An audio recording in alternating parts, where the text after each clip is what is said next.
So the first story I wanted to share with you is that there is a state representative in Oregon who basically said atheists should not be in public office. And I honestly, I heard about this like a couple of weeks ago, and it honestly faded. It went under my radar.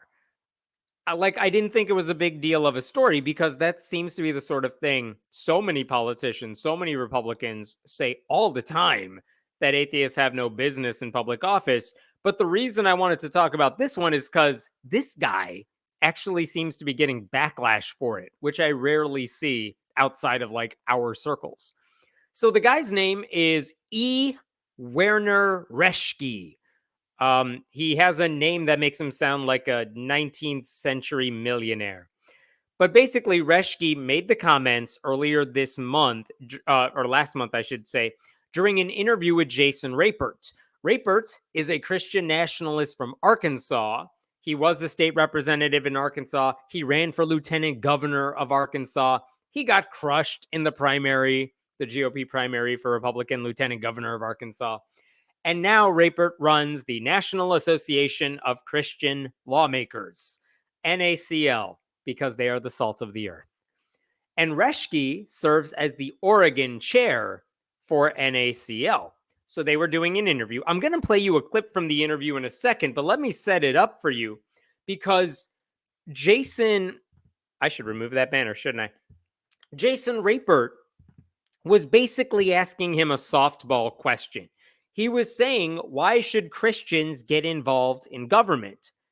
Which is a fine question because any Christian lawmaker could just say, well, we have a spiritual duty to help shape society, or something like that. There are those BS answers anyone could give that are not that offensive. But instead of saying, because we have an obligation to shape our society, Reschke decided to put down everybody else. And one thing he mentioned is that the reason it's so important for Christians to be in public office is because our founding fathers were all Christians just like him. And then he cited them by name, which, that's not how it works. The founding fathers were mostly not that type of Christian. I mean, they weren't Christian, and they certainly weren't like white evangelical Christian like we know them today. But the thing he said that I want you to listen for is how he says certain non-Christians are just unfit for public life and they don't deserve to be in positions of power. So let me play the clip for you and then we will talk about it. Tell people about why you think it's important that Christians should be involved in government and voting and be a part of the authority in our country. What drew you as a Christian to do it, and what would you tell those people that are listening today? You just go back through history and you look at men and the struggles that they faced and the faith that they had. And those are the type of people that you want in government making tough decisions during tough times. You don't want a materialist. You don't want an atheist. You don't want a Muslim. You want somebody who understands what truth is and understands the nature of man, the nature of government, and the nature of God. Yeah. If you don't understand those things, you're going to get things wrong. And in Oregon, that's a classic example. We have a lot of people who are godless, unfortunately, leading the way, and it's the blind leading the blind. Yeah. Oh my God. Like, he doesn't just say Christians are good. He has to put down other people to make that point, which is absurd.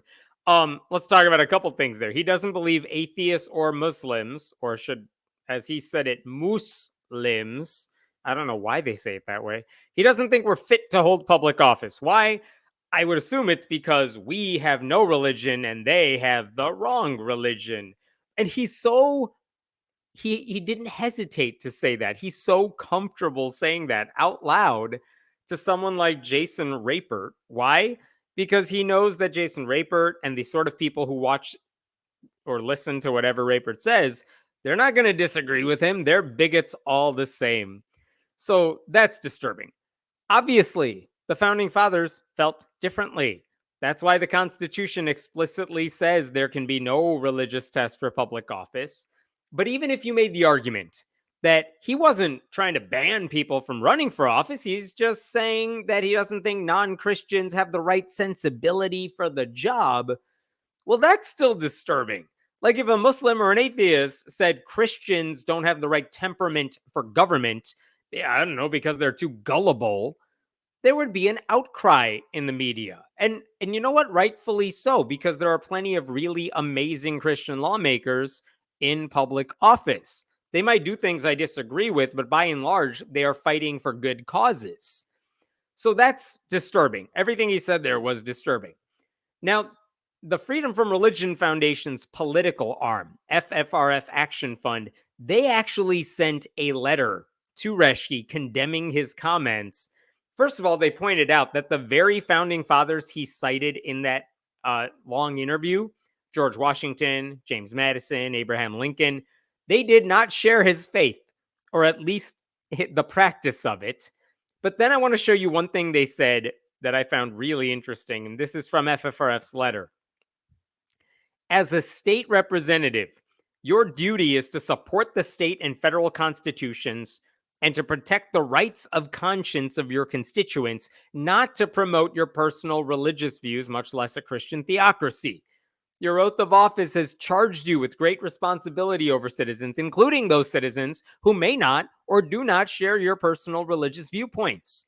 You have shown that you have shown that you are unfit for this responsibility.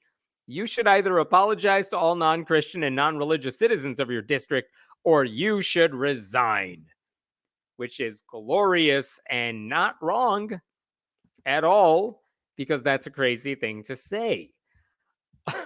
So they sent that letter. And now the amazing thing is he does kind of appear to be backtracking on some of this. There is an article in Oregon Public Broadcasting. I'm going to share this with you. This is what I found. This is why this was on my radar. It wasn't because of what he said. It's because of the way he tried to hide the fact of what he said.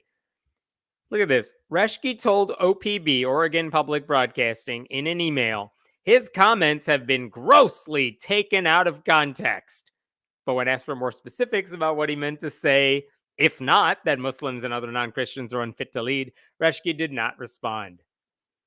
Yeah, he says he's grossly taken out of context. Oh, okay, then what context does your comment make any sense? And then he's gone. Doesn't want to answer that one at all.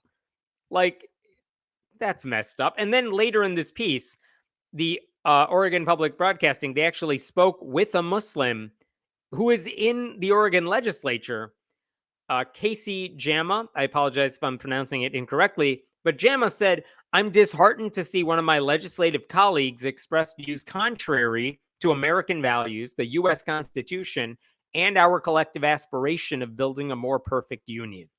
Our ability to live and work with our fellow Oregonians who speak different languages, pray or vote different ways, celebrate different cultures, is our strength.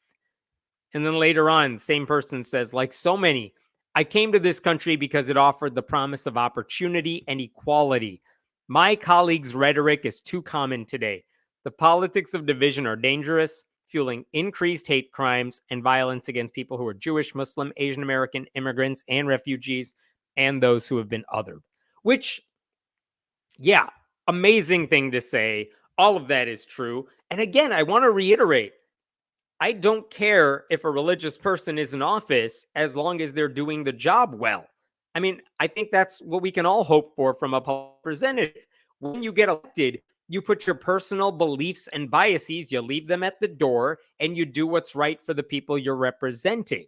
And the problem with a lot of politics is that so many people see it as a personal platform and not, let me do what I can do for other people, the less fortunate. They think, let me just do whatever I can do for myself. And what's amazing, OPB, Oregon Public Broadcasting, they took those comments that the Muslim representative said, and they asked Reschke about them. And here's his response. I believe Senator Jama is qualified to be a senator, as well as any other currently serving legislator duly elected by the people or appointed by county commissioners. Like, he backtracks so fast when a Muslim said, hey, I'm in the office next to you. I work with you. I'm here. And then he's like, oh, I mean, you're fine. I meant everybody else who's just like you, apparently. So, like, this guy, like, if you're going to be a bigot, have the courage to stand up to the certainty of your bigotry. He responded with all the sincerity of a kid who got caught stealing cookies from the cookie jar. Like, I know my hand is here, and I know you see it. But of course, this is a bad thing to do. I don't know. Which is it, though? This is what I want to know. Was he lying to Jason Rapert in that interview? Because he sure didn't sound like he was lying to Jason Rapert. Or is he lying now that he's been caught saying something stupid? Like, that's the problem. So I asked a bunch of people I knew involved in politics what they thought about it. I heard from Sarah Levin, who is the founder of a group called Secular Strategies, who helps advise politicians who are openly non-theistic. She said his remarks demonstrate how dangerous Christian nationalists are to our democracy because they treat atheists and Muslims like inferior or second-class citizens. I actually heard from another Oregon state rep. Her name is Farah Chaichi. And let me just show you what she said here. I am concerned for the people in my district and across Oregon who identify as members of the communities targeted by those remarks. We serve in the people's house, and the people need to feel welcome to come to their house and advocate for the needs of their communities. A statement like this sets back trust and goodwill that's been built with communities that have been historically marginalized. There's another comment I got. You could see right below here. This is from Christiana De Leon, who is actually running for the Washington state legislature. She's also a board member of a group called the Association of Secular Elected Officials. And look at what she said. Not only is he poisoning the discourse on what it means to have democratically elected representation, and not only is he the tip of the iceberg of anti-Muslim and anti-atheist bias, but actions like his are why atheists, Muslims, and essentially anyone who isn't a white Christian nationalist have been sounding the alarm for years on how this kind of hostile language seeps into policy with serious consequences. And again, all these people get it. All of these, the Muslims that we are speaking to here, the atheists who are in public office, all of them are saying the same thing, which is judge us by what we do. Because we are fully capable of putting our personal beliefs aside to do what's right for the people we represent. It's the Christian nationalist Reschke who seems totally unable to do the right thing because he's guided by his God, right? And I was thinking about something. This whole story raised an interesting memory because a few years back, there was a Harvard professor who tweeted that it was totally sensible that a couple of states, like 7 states, some states, I should say, forbid atheists from either holding public office or serving on juries. And all of those states, those laws that are written in their constitutions, they are unenforceable. We have Supreme Court decisions that override those things, but it's really hard to like erase something from a state constitution, even when it's been overruled. So the laws are still on the books, even though they don't count. And this professor of Harvard in like 2020, he tweeted that those archaic laws made sense because atheists, quote, can't be trusted to keep an oath.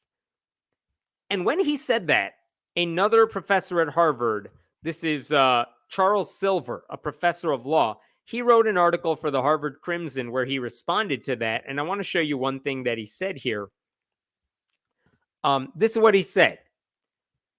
Even at a university whose students detest bigotry and discrimination, a faculty member who accuses atheists of immorality bears no greater risk of being condemned than one who speaks out against, say, abusive husbands and neglectful parents. And he goes on, this attack on atheists also implies that religious individuals can be trusted to uphold oaths. But if that's so, I'm going to paraphrase here, why the hell did all these Republicans and Christians, why did they ignore their oaths when Trump was getting impeached for the first time? The GOP is the party of religion, he writes. Republican office holders typically wear their religious affiliations on their sleeves. Yet instead of upholding the Constitution and judging Trump's culpability objectively as their oaths required, they frustrated the investigation, rigged the process in his favor, and ignored the evidence entirely.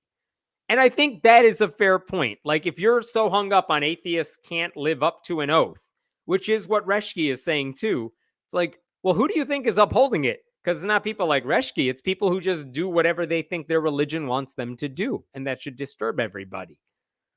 And here's the other part to this that I found really, really interesting. I take it back. I think I'm just the hypocrisy. The hypocrisy of what he wrote there is so obvious. It's not that atheists deserve to be in government or that devout Christians cannot be in government. It's that argument suggesting atheists can't hold office because we don't believe in a higher power. It implies that religious believers are inherently responsible and obedient. And if there's anything we've learned over the past several years, if not longer, it's that the most pious members of Congress or state legislatures are the most cruel, inhumane people in the country. Not all of them, but a hell of a lot of them. And the more cruel they are, the more easy it is to believe they are identifying with some religious faith, right? Those people love making public proclamations about their faith, then turning around and defending corruption and cruelty at every turn. Like, in a more just world, what Reschke said would hang over his head for the rest of his political career. My fear is that they'll be forgotten really quickly because trashing atheists, trashing Muslims, it always seems to be fair game for Christian lawmakers, guys like this dude who bring nothing of value to the table. But I think it should hover over his head for a long time because this is a horrible thing he said. He deserves to have to really apologize for it. Not just kind of like do a half-assed, well, my buddy here is cool in the legislature now that he's talking about how horrible I am, but everyone else is bad. Like, that's not the way to go about this.